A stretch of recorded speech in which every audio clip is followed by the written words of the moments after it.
Hey, this is Sam from the Select Characters podcast. I've got Chris, Enrique, and Ryan with me, and this week we played Project Zomboid. We did. For our game club.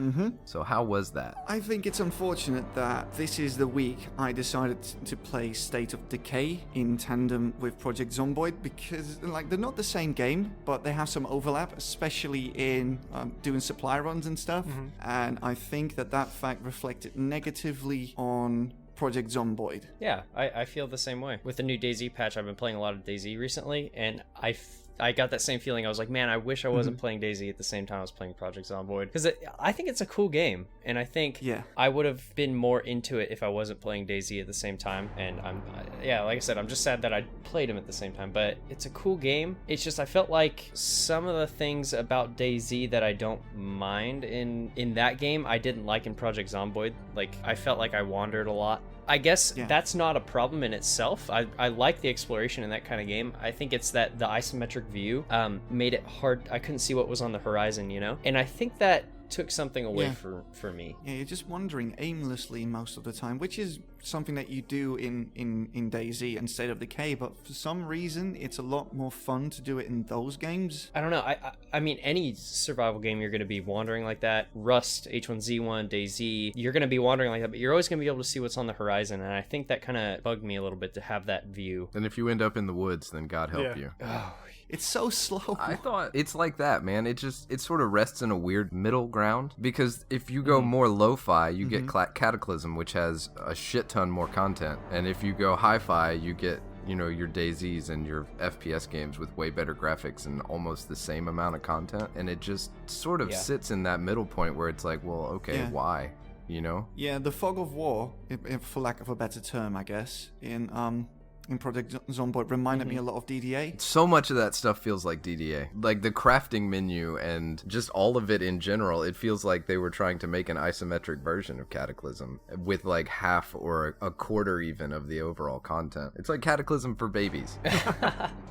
One thing I did like, well, first I wanted to, since you guys mentioned Fog of War, I wanted to touch on that. Did you guys like how it blacked out everything? I like when it does that in relation to your point of view. I don't know if you guys noticed this, but when you're playing the game, that Fog of War is also affected by things about how tired you are, whether you're drunk, whether you're sleepy. So your field of vision actually increases and decreases depending. Yeah, I did notice that, yeah. I went into some building and I could not see anything, and it was probably because I was like bleeding and had been sprinting for an hour and all these other things. I think instead of the black, I would have preferred like almost a MOBA style, I guess, or an RTS where they just dim what you can't see. I felt like the black made me feel very claustrophobic, and now that I think about it, maybe that was what they intended. Yeah, it does make everything feel a bit more intense because you can't look behind you, so a zombie might creep up behind you and that is it. Yeah, that's true, because that did happen to me, and there were times where I flinched because a zombie just popped out. And there's lots of ways to solve that line of sight problem, but if you want to compare it to some of the FPS survival games, it's already solved because you can only see what's in front of you. Right. There was one point, and this was my very first try after the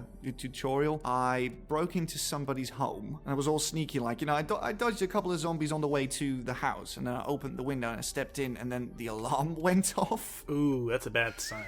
Yeah, I didn't expect that because you don't usually see something like that in games. So I was panicking, trying to scrounge up as much material as I possibly could and then jump out another window, only to jump out of the window and be greeted by, 6 zombies zoning in on my location. That was pretty tense. It's in moments like that Project Zomboid is at its strongest. Yeah, I agree with that, and I think it's interesting that genre, kind of, the zombie survival, whatever genre, games across the board kind of give you that feeling, and I think that's one of the things I really enjoyed about Project Zomboid was I still had the same feelings, I guess, that I get from other survival games. I still got, really tense when there were a ton of zombies around, or when I met another person, I got kind of nervous about what was going to happen, and it was just kind of cool, because I did end up meeting a guy online, one of the guys I met online, and I just kind of followed him around and chatted with him for a little bit, and then I ended up, like I told you guys in the Skype chat, there was a huge horde of zombies, and he had way more gear than me, so I just ran into the group and was like, save yourself, get out of here, and he didn't run, he just stood there with an axe hitting stuff.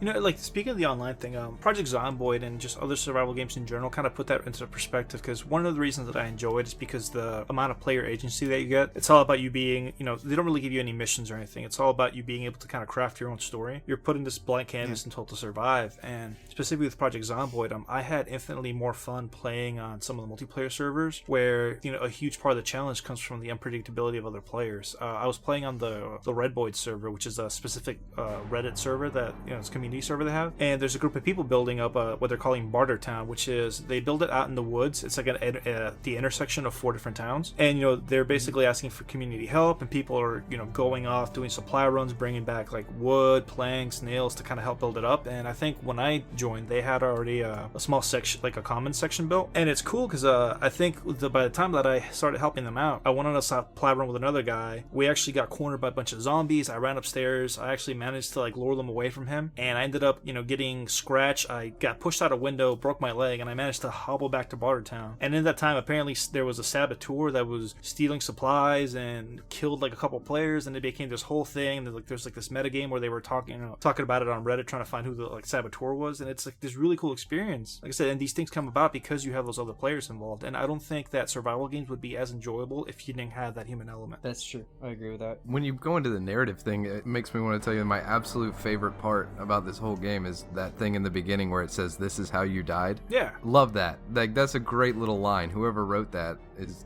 pretty smart. I like that part a whole lot. It is pretty dissonant to begin with, because if you play the tutorial, you get like the pop-up with like the really happy cartoony looking raccoon basically telling you like, you're going to die. There's no escape from any of this. You won't survive. And I can't really remember what happened, but at the end of the tutorial, oh yeah, they were talking about an antidote, and then you clicked OK and it says, joke, there's no antidote. You're going to die. Yeah, and then like they unleash like 7 like giant hordes of zombies towards you.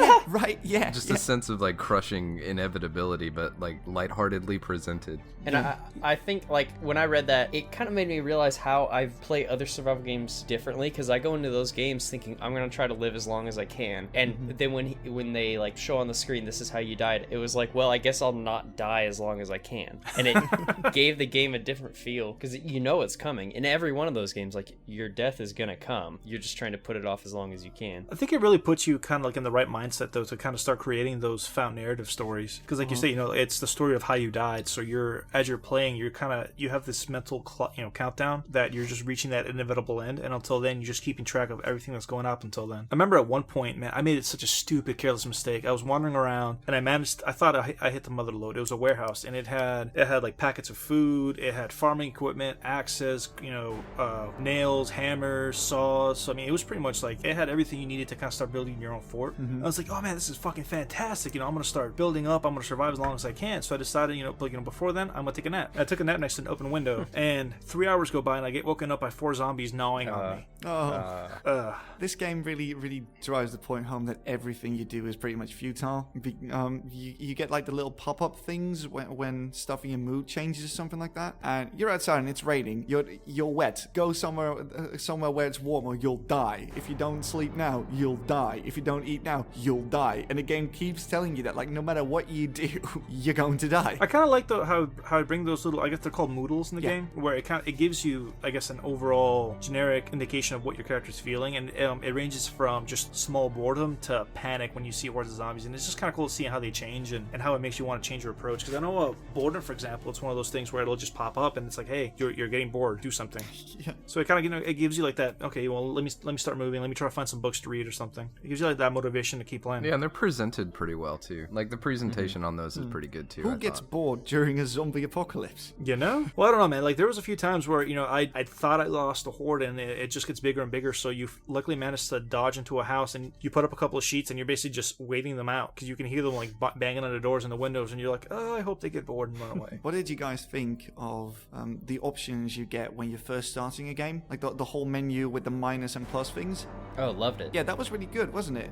Like, Yeah. I feel like I've seen it somewhere. Because I never saw it before, and it felt really fresh to me. Like, Oh, you mean like where you could pick like positive traits and negative traits, and it kind of gives you like a point system so you can balance them out? So selecting negative traits gives you more points, and selecting positive points detracts it. So you have to sort of balance it. And when I first started the game, I didn't think reading was all that important. Little did I know that you can actually learn skills from reading books. So I selected some, an alphabetic. My character could not read. So I went in a house and there was a newspaper there, and I let my character read the newspaper, and she just told me, like, I don't understand any of this. Like, that's weird. Bunch of marks on a paper. Yeah. That's exactly how Cataclysm works. I shouldn't keep saying that, but like so much of this game is just Cataclysm, but less. It's the same skill system. It's the same pick an occupation. Yeah. There's just way more there. Yeah, I agree. Well, it makes you kind of think, though, that, you know, you get into that discussion about when you, at least I've noticed, especially with survival games, the better the graphics get, the less content you actually have in terms of player agency. Because, you know, Cataclysm, Dark Days Ahead, you can do just about anything you can think of. And you compare that to, like, DayZ, where you're very limited in the parameters that you're given. And with Project Zomboid, it falls in that awkward spot in between because Project Zomboid gives you some really interesting kind of crafting options that you don't find in DayZ. In regards to, like, building splints for yourself, you can actually build up entire structures, and depending on your level of carpentry, the quality of structure will vary from just like a shamble little door to like a reinforced, wall. Yeah, I really like that was in the game, because the crafting system is pretty deep, and hats off to them for doing that. What did you guys think of the body damage? Because you have your little health monitor, and you can see where your character gets either scratched, bitten, whether you're bleeding, how severe it is, and all that. It adds a whole new layer of fear to the entire experience. Yeah, the paper doll cutout kind of style. Yeah, I always thought that was cool. That's in a game called Neo Scavenger 2, and it's neat. It lends that sense of immersion because you're not just cut, like your right arm is cut. And I mean, and small details like the fact that your bandage gets a little dirty as time goes on. You need to keep replacing it, and it can get infected. And if it gets infected, you can get sick, and it detracts from your overall health. Yeah, I like that was in there, because an altercation with a zombie might not kill you directly, but it might kill you about 3 days later, which I thought was really awesome, because if you get bitten and you get infected, you really want to search for stuff to delay the inevitable, I guess. Speaking of the infecting, one thing that I really liked about that game, and I kind of hope more games include it, is if your character does become infected and you turn into a zombie, when you start a new character, you actually have the choice to start on in that same canon world, I guess. And what that does is you can actually make your way back to where your character got zombified, and your character will be walking around as a zombie with all the gear you had stashed. Oh, that's awesome. So it's a bit like Zombie U in that respect. Yeah, exactly. So you can find your old dead reanimated corpse and kill it and get your stuff back. So to sum everything up, did we like this? I'm not entirely sure. I probably won't be playing this, but as a one-off experience, it was all right. But it's got potential, but to me, it doesn't really do anything to keep my interest. I liked it. I don't know if it had enough over other games that it's gonna make me play it on a regular basis. I might go back to it once in a while, but I don't think it was enough to, like I said, just to get those other games out of my head. So it was a good game. I would hope that the graphic style they've chosen gives them room to just build more and just fill the game with more and more and more stuff. I can see the point where it's a really great game farther down the line, but right now, everything it does, there's something else that does it better. I would say, though, that at least once you guys should actually join me on the Reddit server, so you can kind of see how the dynamic of the game changes when you have a huge community of players as well. Yeah, I didn't play it multiplayer. That's probably one of the game's strongest strengths, so it's kind of a bummer. Alright, so that was Project Zomboid, and if you want to find out what game we'll be playing next week, you can tune into the podcast this week by clicking the annotation in the show notes. If you played Project Zomboid, you want to leave some thoughts in the comments below, we'd love to hear them. Like, subscribe, all that good jazz, and we will see you next week.